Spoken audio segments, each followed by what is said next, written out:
Hello friends, bienvenidos. My name is Jen, aka Jen Kahlo on social media, your local witchy friend and intuitive guide through the occult. As always, my lovely husband and co-host is David, aka Premier Polls on social media. On today's episode, Jen explains eclipses. Welcome to the show. Grab a chair, make yourself at home. Jen's got stories to share, you'll never feel alone. So thank you everyone who listened to the water magic episode. We do have one community discussion comment. Oh, go ahead. Oh, go ahead. I was just going to say, what a fun episode, huh? Yeah, that was a very fun episode. It was, I got some good feedback. Is one I wanted to do for a while, but, just getting it out there and then listening back. Usually I edit and I don't necessarily listen to the episode. I kind of tune it out. But this one I actually not only edited, paid attention during the edit, but then went back and listened to it, and I really liked it. Yeah, I really like that you were in your element, and so did Janet. So happy Janet _2020 said, I love the episode. I feel that David is getting more comfortable on the mic. His personality really shined in this one. Love the laughs and how excited he was about water and his passion for it. Also, thank you for the shout out for her page, Tamrose _roots. That meant so much to me, and if I was a bender, I would definitely be an earth bender. And also, Toph is my favorite character on Avatar. I watched the cartoon one when I was a kid, and she is so funny and awesomely strong. Can't wait for the next episode. Yeah, and I'm really excited to talk about this week a topic that you are passionate about. But if I'm not mistaken, there was another comment, right, that you were told, or a story about last week's episode? That's right. So, our friend Vanna, she specializes in like deity identification readings, and she was listening to the episode and she felt like a pressure or like a wave watch over her, like she felt a strong presence. And then she did like a small reading, and Poseidon definitely liked all the water love.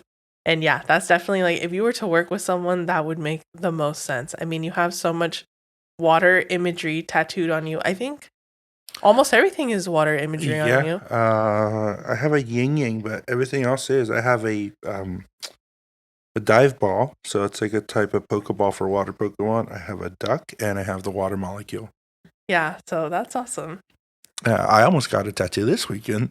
I was at a bachelor party, and I suggested we go to a tattoo parlor, and sometimes they have those like books, and it's like, everything in this book, it's like $30, but we couldn't find one. This was in Santa Cruz by the boardwalk, right on the water. And I thought it would be just fun to get a dumb tattoo, but didn't do it, so we're here. Yeah, so now I'm excited. I love to talk about eclipse season. Eclipses are just so important in our astrology. So I have a lot to say. And you kind of timed this episode, right? Because, and I'm sure you talk about it, but are we in eclipse season, or we're about to go into eclipse season? Yes. So we are in eclipse season. Like today, or I would say like really this week, is the last time that we can manifest before eclipse season hits. And all of this will make sense, but the lunar eclipse is going to happen March 25th. So like in 2 weeks. So this gives you a little bit of time to prepare after I explain what an eclipse is and why it matters. Okay, let's hear it. So what is an eclipse in science? So first of all, in science, an eclipse occurs when one heavenly body, such as the moon or the sun, moves into the shadow of the other. Mayan astronomers recorded mathematical tables, and they predicted solar and lunar eclipses. They kept track of it, which I thought was really amazing. Cool. That's how they had like very accurate calendars. And I think there's an island called I think it's either Kathira Island or Antikythera. I think it's Kathira Island, and off the island of Kathira they found a device and named it the Antikythera, which is basically the first primitive computer, and that was discovered I think I want to say the 70s, but it obviously goes back to ancient Greece, and that was able to predict lunar eclipses, solar eclipses, like to the dot. So it was very advanced engineering for an ancient civilization, which I thought was really cool. And as a matter of fact, that name Kathira is like a name I really like. Yeah, that's a very, very good name.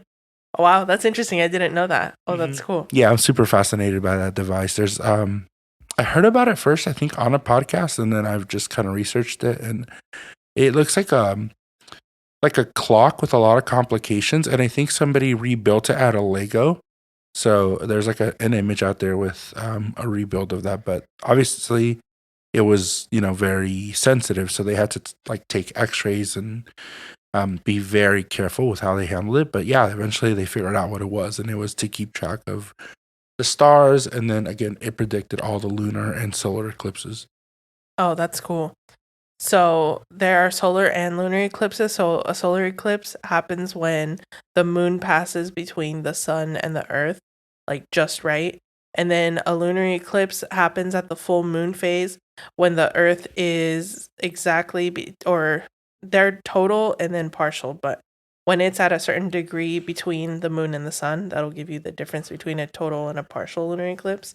And then the moon looks red. It looks really cool and trippy. If you haven't seen one, they're really cool.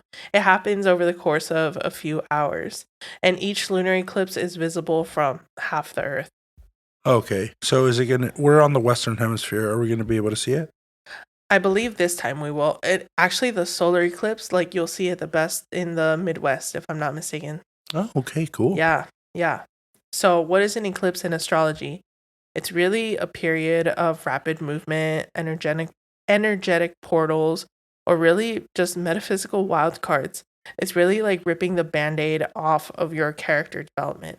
And I know every time you and I talk, you mention that it's very chaotic and there is a lot of uncertainty and unpredictability during this time. Yes, definitely. So any like timeline that is meant for you just gets shifted even closer.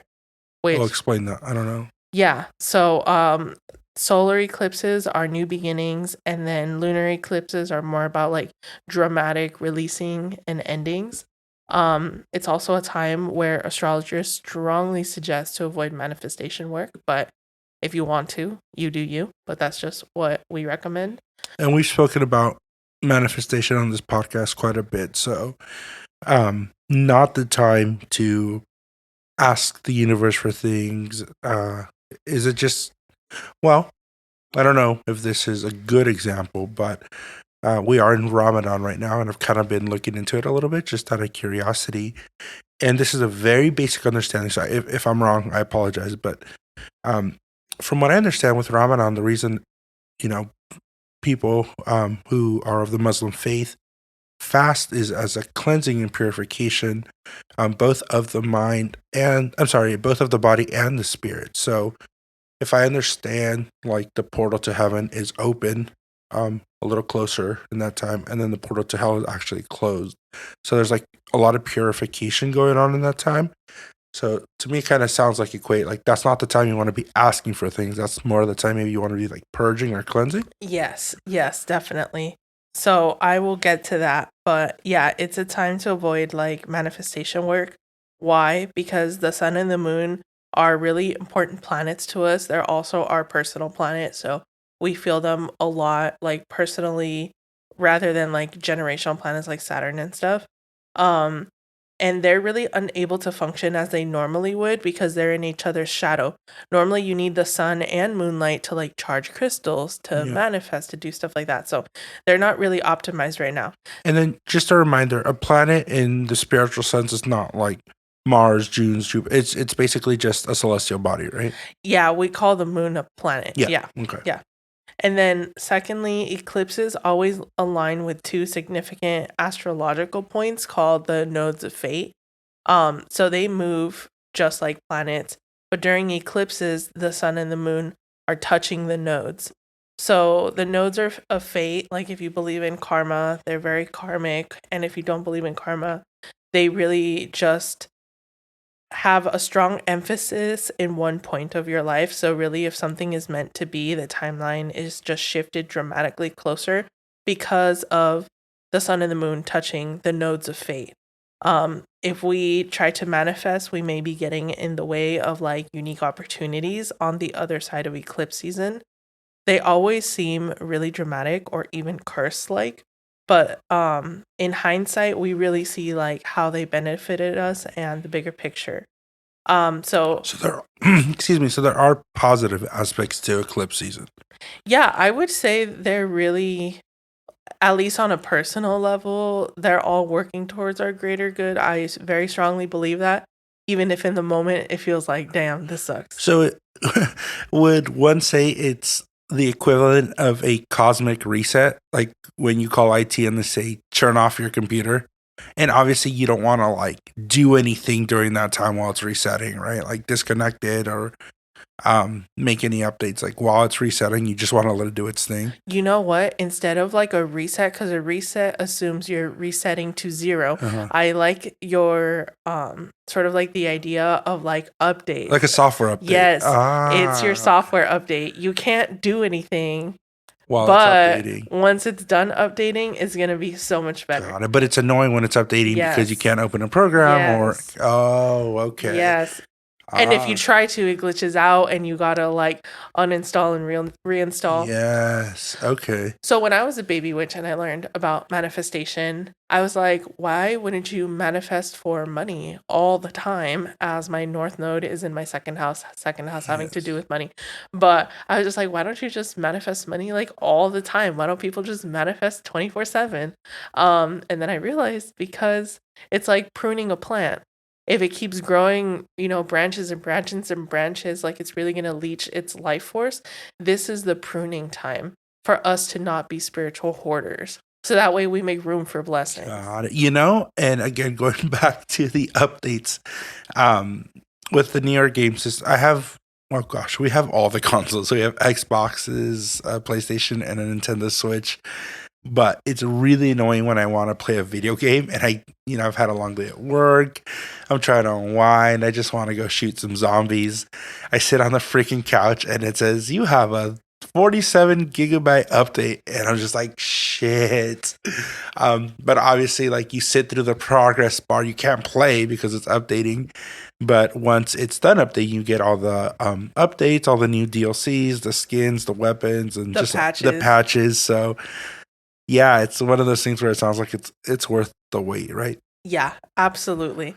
And we always feel eclipses as a collective. We always feel everything as a collective, even if it's something like personal, like Mercury's a personal planet, but we all feel Mercury retrograde, right? We could feel it as a collective, like when Microsoft went down for the whole world. Yes. Or we can also feel them personally, like when we couldn't sign our mortgage. Yeah, it's very interesting. So what can you do instead of manifesting during eclipse season? Really focusing on releasing, reflection, and just relaxing. The 3 R's that are the keys to eclipse season, and just So, going with the flow The 3 R's are reflection, relaxing, and releasing. and releasing. Okay. Mhm. Give us an example of all 3 of those.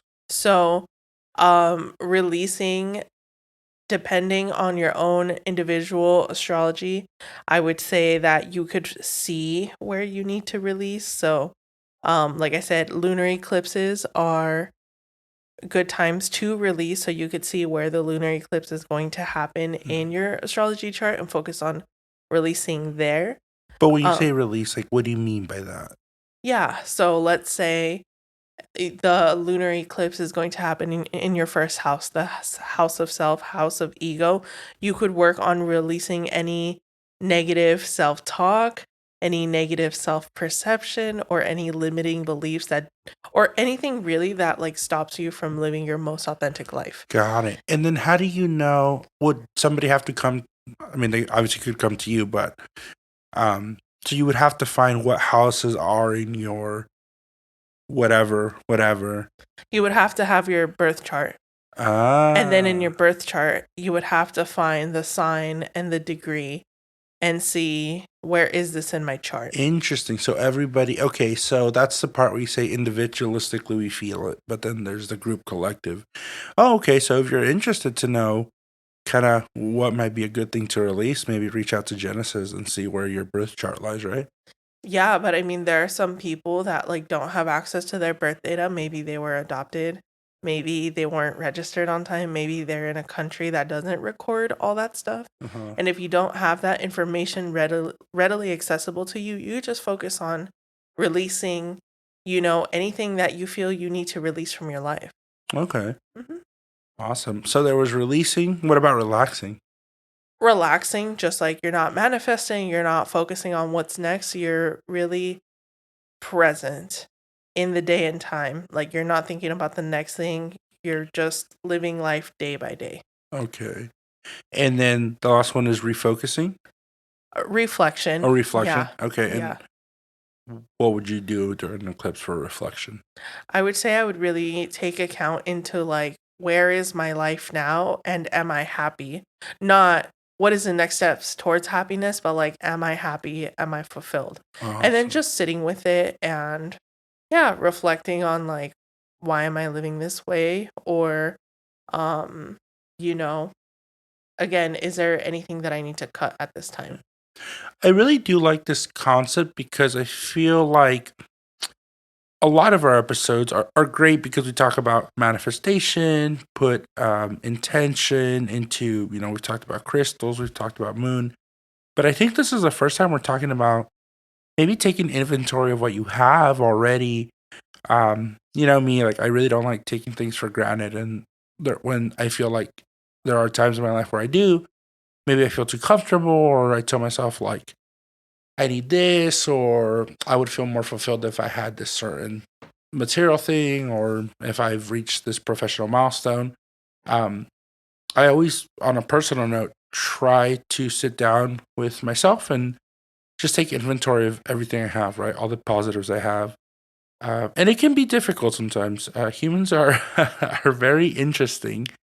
I think on an evolutionary level, we are meant to kind of see the next thing just because if we stay stagnant, right, that means we're going to get eaten. That means there's, a hunter behind us. So it can be easy to fall into that cycle of like, go, go, go, go, go. Because, in the past, as we were evolving, stopping was not a good thing. Settling down was not a good thing. It made us easy prey, easy target. So I think we may still have a little bit of that left within our brain, our history. But as a as a higher, cognitively thinking being, it is also good to take inventory of what you have and what you've done with your life. Yeah. I think you said it very well. So I was just thinking about like, what exactly are the parameters of eclipse season? And then, sorry, really quick, maybe you were literally just about to answer, but eclipse season happens once a year, multiple times a year, every few years. It really depends on the year, but between like 2 and 5 times a year. Oh, so we're in a lot of eclipse seasons. It depends on the year and how things line up, but yeah. Oh, okay. Yeah, it's Okay. very interesting. And how eclipses are like very much tied into fate. You will see, not you, but I guess like in theory, you could see the same eclipse in the same percentage at the exact same spot once every 400 years. Got it. So, And that's what you talked about earlier. There's degrees to it. yes. But then kind of the more famous ones are like when it crosses right in front of each other, right? And Total eclipses are the most total famous ones eclipses. versus Oh, partials. got it. Okay. Yeah, because this whole time I was like, I feel like it's a whole ass event when there's eclipses, but okay, so there's partial eclipses. Yeah, the partial eclipses people don't really like pay attention to. They're still important in astrology, but in terms of like what you can see with your naked eye, yeah. Okay. The total eclipses are the dramatic ones. Got it. So partials are like the D-list celebrities, and the total eclipses are the A-list celebrities. Yeah. But eclipse season really happens from like the last new or full moon before eclipse season to the next new or full moon after eclipse season. If that makes sense. That's really like the danger zone of like when you shouldn't manifest and then when you can start manifesting again. Okay, got it. That makes more sense. So you talked about lunar eclipses. What about solar eclipses? I talked about both. Oh, you did? Okay. Yeah, but like I said, it's very interesting that we feel eclipses like as a collective and individually. But here are some famous eclipses in history. So the Bitcoin was invented close to an eclipse or during eclipse season. Oh, okay. The 19th Amendment, which allowed women the right to vote, was passed during an eclipse in Gemini. Wow. Okay. Queen Elizabeth had her coronation during an eclipse, and then so did King Charles after her. Oh, really? Yeah, King Charles, he had his coronation actually the day of the eclipse in Scorpio. I believe it was May 5th or May 6th, 2023. And what does an eclipse in Scorpio mean? It means that where the eclipse was focused in the point of the sky was in the sign of Scorpio. That's where. No, I get that, but like you said earlier, with if your whatever house was in Virgo, it's good to. So what if like Scorpion or Scorpio? Yeah. It because this is more of like a collective eclipse. I think the sign matters less, but if we did want to dive into it, Scorpio is like an emotional planet. It is, or an emotional energy. It is an emotional time because like Mhm. all of these leaders, especially in like the British monarchy, they're all related to each other. Correct. He's getting coronated because his mom died. Yeah. Like that sucks. But also like it allows him to step into his power. Scorpio is a very like powerful, dark, mysterious sort of energy that has a lot of power. Oh, I see. Okay, cool. So if you wanted to like analyze it that way, you could. Yeah. Okay. It's an emotional time for the British people. It's an emotional time for people like around the world. They have a lot of colonies. Like there's a lot of feelings. Some people are like, fuck the British monarchy. Like, yeah, if you want to sort of like analyze it like that, that's interesting. We could analyze the 19th Amendment too, because Gemini is a very friendly planet.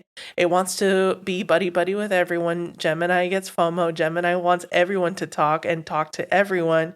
And that's when women were given the right to vote. Okay, so inclusivity. Yeah. Awesome. All right, what other things happen during eclipses? And then the most famous eclipse, I mean, depending on who you are, this could be real or this could be fiction, but I just think it's like a very famous eclipse that is cited, the death of Jesus. I was going to say Jesus, I don't know. The death of Jesus Cristo. If you read Luke 23:44, when they're talking about Jesus dying, it says, "It was now about noon, and darkness came over the whole land until it was 3 p.m." Okay. Yeah. Well, if there's any accuracy to that, then that's a interesting coincidence, I would say. We do have a few notes, and I'm reading here that you said Abraham Lincoln was assassinated during an eclipse. Oh, I forgot to mention that one. Yeah. Kind of an important figure, maybe not as famous as Jesus, but still important in our American history. Yeah, I forgot Abraham Lincoln. Yes, he was assassinated during an eclipse. Do you ever feel during our podcast that it's fun because we're choosing to do it, but sometimes it feels like you're learning in school again? Yeah. I noticed that sometimes I was like, oh, that's kind of an interesting fact. I wasn't the biggest fan of school, but I like the podcast. So it's a cool way to learn. Yeah, podcasts and YouTube and the internet, like when they're used correctly, they are so great. Yeah. But when they're not used correctly, it's like a whole mess. Ugh. What's just information, right? Information and misinformation. When was the internet created? By Al Gore. That's the running joke. Wait, what? I was going to ask when the internet was created by Al Gore, because he claims that he invented the internet. I think that's before my time. Not really. Al Gore was in the early 90s. You're 95. Either way, what I'm saying is, I wonder if it was created during eclipse season. Oh, interesting. Yeah, I don't know. I didn't look into that one. Awesome. So it looks like you have a couple dates written down. Tell us a little bit about those. Yeah. So in 2024, we have a lunar eclipse March 25th, solar eclipse April 8th, lunar eclipse September 17th, and a solar eclipse October 2nd. And so in March, it's going to be in Libra. In April, it's going to be in Aries. In September, it's going to be in Pisces. And then in October, it's going to be in Libra. So go ahead and pause this episode and then rewind back and put those in your calendar. Let me make it more clear. Okay. I sort of skipped around, so let me say it clearly. There's a lunar eclipse March 25th, 2024 at 5 degrees Libra. There's a solar eclipse April 8th, 2024 at 19 degrees Aries. There's a lunar eclipse September 17th at 25 degrees Pisces. And then there's a solar eclipse October 2nd at 10 degrees Libra. And based on what you told us during that time, don't do shit, basically. Yeah, I would not recommend it, but you can do what you want because I'm not your mom, Keeper. your dad, your keeper, whatever you want to call me, your case manager. Now, you don't believe in it, but what are some thoughts of practitioners who do want to take advantage of the eclipse season? Like, yeah, you wince right now for the people who are curious. I'm not saying I'm going to do it. I'm just saying, what do people tend to do who maybe practice during eclipse season? They're the ones that want to go all in on black at the roulette table. It's that type of energy. You could win big or you could lose big. So, But I mean, you are part of the community. I'm sure you're part of forums and groups and pages. Like, people talk about the eclipses. So what do they say? Like, what's the rumbling? I would say like 90% of people are like, nah, don't do it. Okay, but there's always that one person. Yeah, there are people that are like, I'm a chaos witch. I love chaos. Chaos can amplify your shit. And it's like, okay, you do that. I'm not brave enough. And like, I haven't heard a good argument because at least with like the why you shouldn't, it talks about points in the sky. Like the sun and the moon are lined up to the nodes of fate. So that's not a good time to do it. You need sunlight and moonlight to manifest and to charge and to do all these things. And like, they're being overshadowed by each other. Like the light isn't coming through. I haven't really heard, in my opinion, a good argument for, nah, this is a good time to manifest, other than because I'm a bad bitch and I know how to wield chaos and I love chaos. That's like the only argument I've heard. Well, I mean, on a scientific level, I think it's good to maybe have controls, right? And test and see. Wait, what? On a scientific level, right? With the scientific process, we learn that you have to like test, have controls, have repeatable outcomes. So I'm curious, like you charge a crystal during a full moon and then you charge the same crystal during an eclipse season and see what happens. That's not how it works in astrology because they're always going to be like, it's all, the variables are always going to be different because even if you have an eclipse, it's going to be in a different sign. It's going to be in a different degree. The planets are going to be in other places. So maybe it could be squaring Mercury or like opposing Jupiter, which are not good things. Squaring and opposing are energies that are like fighting each other. So it's never going to be the same like that. You can't do that. You can't do it. Okay. 2 questions. This is a throwback to our Halloween episode. We talked about that during Halloween. The portal between the living and the spirit world is a little thinner or maybe even open. Is there anything that's open or thinner with any other worlds or entities during eclipse season? It's more your fate because these powerful planets like the sun and the moon are touching the nodes of fate. Got it. Okay. Yeah. Okay, so that your faith is a little more like on Your rocky fate, footing. not faith, fate. Fate, yeah. Yeah. Yeah. Okay. Yeah. Your fate is a little on rockier footing then, right? It's not on rockier footing because it's supposed to be like coming towards you faster. Like the timeline is shifted. It's like, you know how this is a stupid like analogy, but if you're playing like Mario Kart and then you see like the small little sections of rainbow where if you like drive over them, you like get a boost and you get like faster. Yeah. That's what eclipse seasons are like. Oh, okay. Okay, got it. Okay. All right, my second question is, with all this chaos, this aforementioned chaos that you speak of, what are some ways our listeners can protect themselves other than like not manifesting? But it sounds like shit's going crazy out there. If I was a believer in the effect of eclipses, I kind of want to know, like, okay, stay indoors, lock the doors, but what else can you do?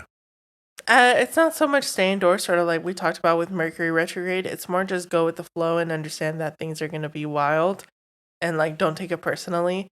Like, so I think this is a good segue into like my most memorable eclipse season, which was in 2021. And then I can explain how I held it together. Okay. So during the lunar eclipse in Sagittarius in May of 2021 is when I found out that my employer was backstabbing me and pushing me out of my job. So long story short, I told them I want to move to Merced. They said, that's cool. Just don't leave the state for tax purposes. You can work from home. So then that's when we started like looking at buying houses, and we were going to go into escrow. And then they were like, oh, just kidding. We want someone to be in person. So if you move to Merced, you're going to lose your job. And at that point, it was like, well, Wait, okay, I get everything. What's the backstabbing part? Because backstabbing would have been like, well, explain the backstabbing part. Because they said I could have this job remotely.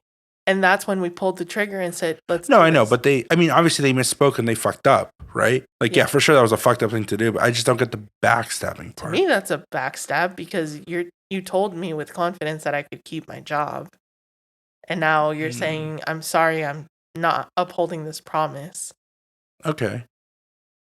So that happened during eclipse season? Yes. Yeah. Do you remember like what eclipse it was or what? The lunar eclipse in Sagittarius in May. Okay.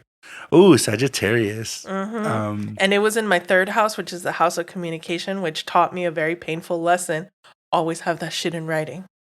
Ah, yes. That's where you picked that from. Mm-hmm. Well, there you go. So everybody who's listening, make sure if you're going into any verbal contracts or making any agreements with anybody important in your life, make sure you get that shit in writing. It's a little easier now, maybe through text message or email, but keep them receipts, people. Mm-hmm. And then during the solar eclipse in Gemini, so again, lunar eclipse is about releasing. So I was released of this job, which was not meant for me anyway. And then this solar eclipse, new invitation. So that's what you're saying. Like, it hurt at the moment, but we were in such a better position once we were done. Right? Yeah, and I'll tie all the dominoes together. Okay, cool. Ooh, I'm excited. But then the solar eclipse, and again, solar eclipse, new beginnings, right? In Gemini is when, in June of 2021, is when it was like, yeah, all the pieces are fitting together. We just need to cash these checks. You just need to sign. And it looks like you can move in the following month. But we got the good news in June.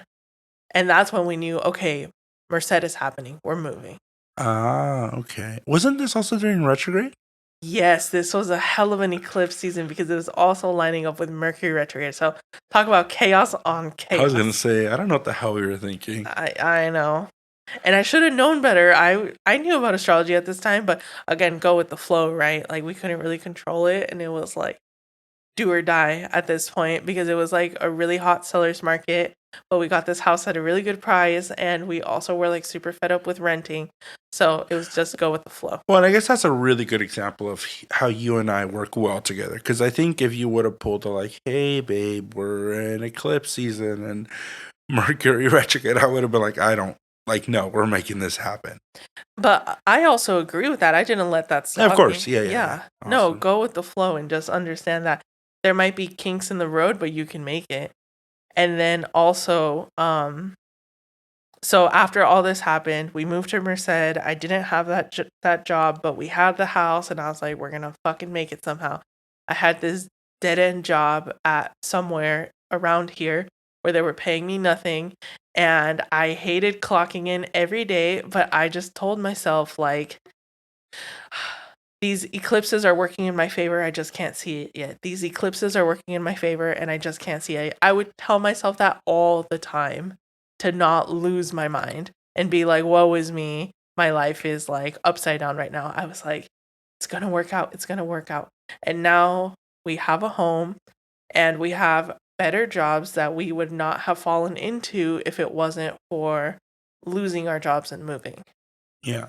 So looking back, it makes sense. Well, I resigned. I want to make it very clear. You resigned, but I'm just talking shit. With me, it was like a very complicated situation. But yeah. Of course. Okay.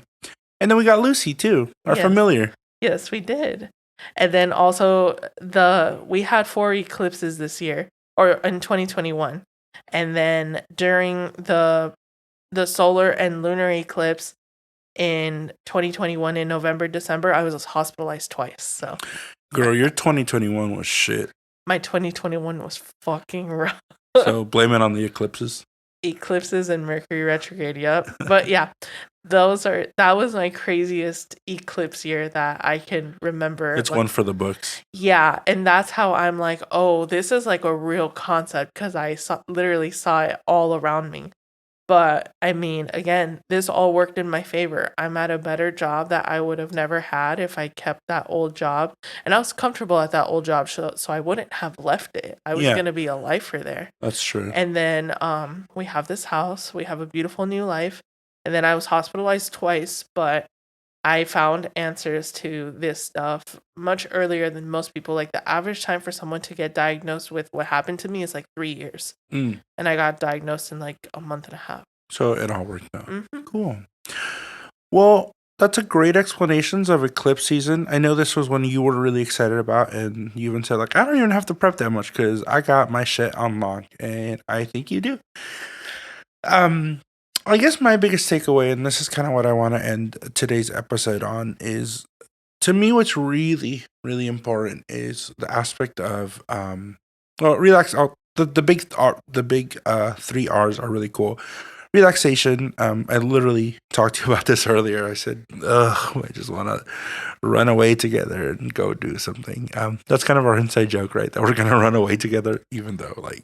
Actually, we've done it twice in our life, if you think about it. Yeah.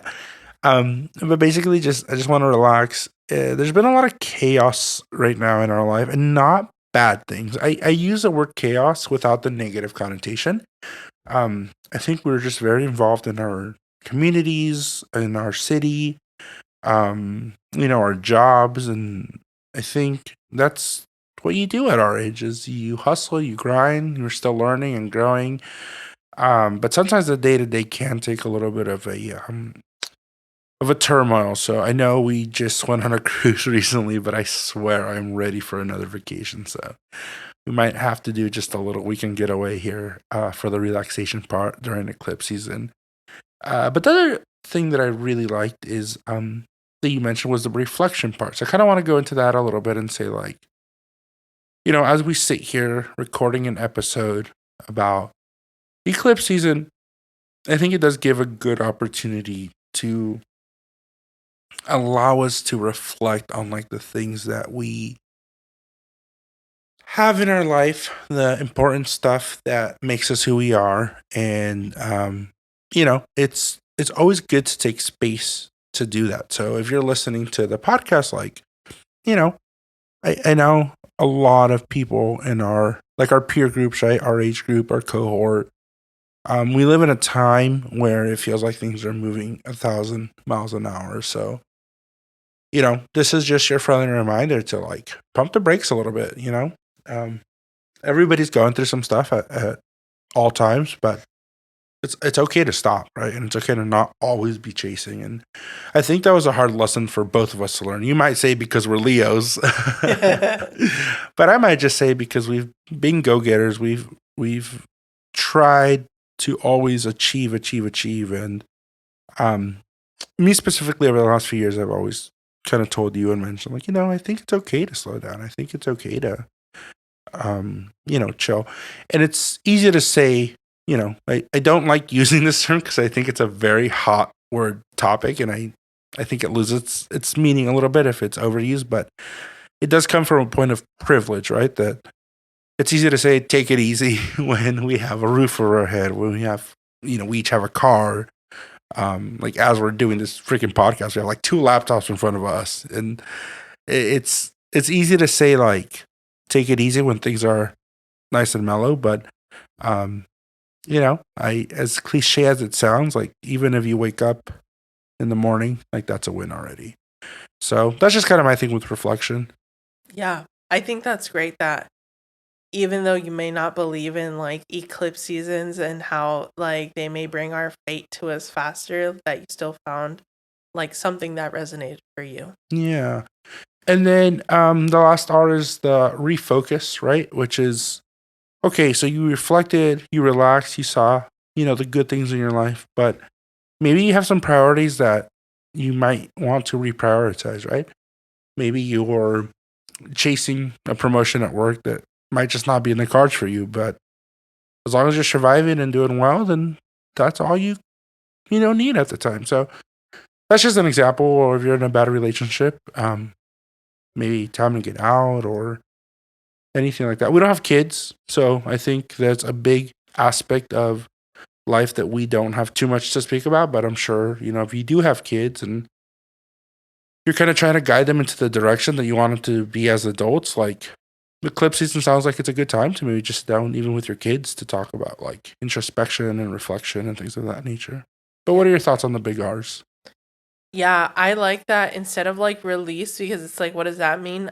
Refocus is a better word for it. So I'm probably going to say, yeah, refocus, relax, and I forgot my own third R. Jesus. You said refocus, relax, and release. Yeah. Okay. Yeah. Great. If folks are wondering when they can start manifesting again, April 22nd. You're in the safe zone again. April 22nd. So from now, which is, we're filming on March 12th, but when does it start again? Eclipse season?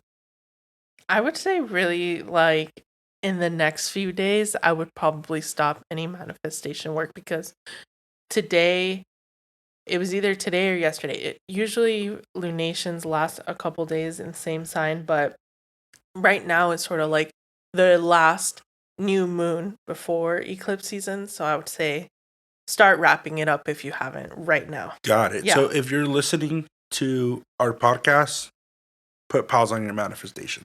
Yeah. Put away your magic water, put away your crystals, your glamour magic. Don't do anything. It's not like put it in the bunker, but it's like just pause on it. Just chill on that shit. Yeah.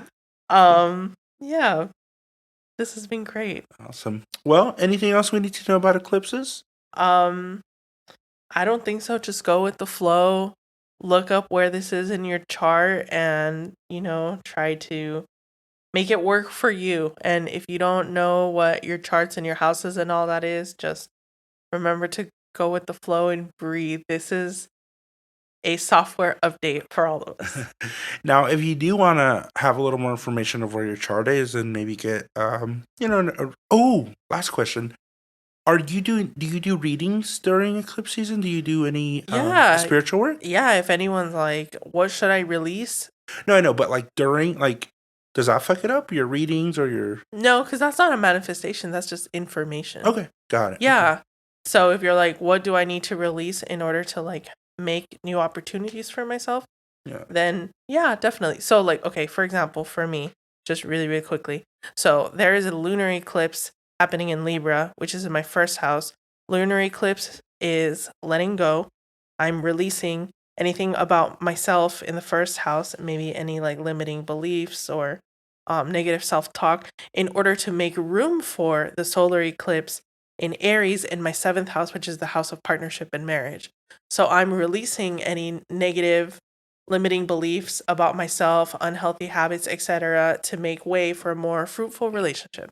Got it. So that's what I'm working on in this set of eclipses. And so what if you're perfect like me? Do I just... All right, everyone. If you want to get a hold of Genesis for a reading or more information about your house during this eclipse season, where can they reach you?